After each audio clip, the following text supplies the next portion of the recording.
అనుకున్న దానికంటే చాలా బాగా వచ్చింది సినిమా. అంటే నేను చూసిన కొన్ని విజువల్స్ బట్టి కొంచెం ఆబ్వియస్గా స్టోరీ చాలా బాగా నచ్చితేనే నేను ముందడు వేయడానికి ప్రయత్నిస్తాను. ప్రతి సినిమా ఇప్పటివరకు మీరు చూసిన అన్ని సినిమాలు కొంచెం డిఫరెంట్గా ఏదో ట్రై చేద్దామని అనుకుంటాను.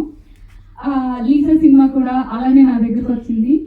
ఫస్ట్ ఆఫ్ ఆల్ నాకు స్టోరీ నరేట్ చేసినప్పుడు నేను చాలా ఎక్సైట్ అయ్యాను. ఎందుకంటే ఇలాంటి కైండ్ ఆఫ్ రోల్ నేను ఇప్పటి వరకు ప్లే చేయలేదు. అంటే నేను ఒక స్టోరీ ముందు అనుకునే ముందే నేను ఇలాంటి ముందు ప్లే చేశానా, నాకు ఎలా ఎక్సైట్ చేస్తుంది, ఎంత ఎక్సైట్ చేస్తుంది, నేను ఈ రోల్ కోసం ఏం చేయగలను, అలా కైండ్ ఆఫ్ థాట్ ప్రాసెస్ ఉంటుంది నాకు.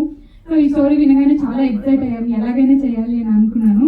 ఫస్ట్ చందు గారు కాల్ చేసి చెప్పారు, ప్రొడ్యూసర్ గారు, ఈ సినిమా చేయడానికి ఫస్ట్ ఈ సినిమా నా దగ్గర రావడానికి నేను ఆలోచించడానికి మెయిన్ రీజన్ మాత్రం చందు గారే. అలా చెప్పమని చెప్పారు. థ్యాంక్ యూ చందు గారు.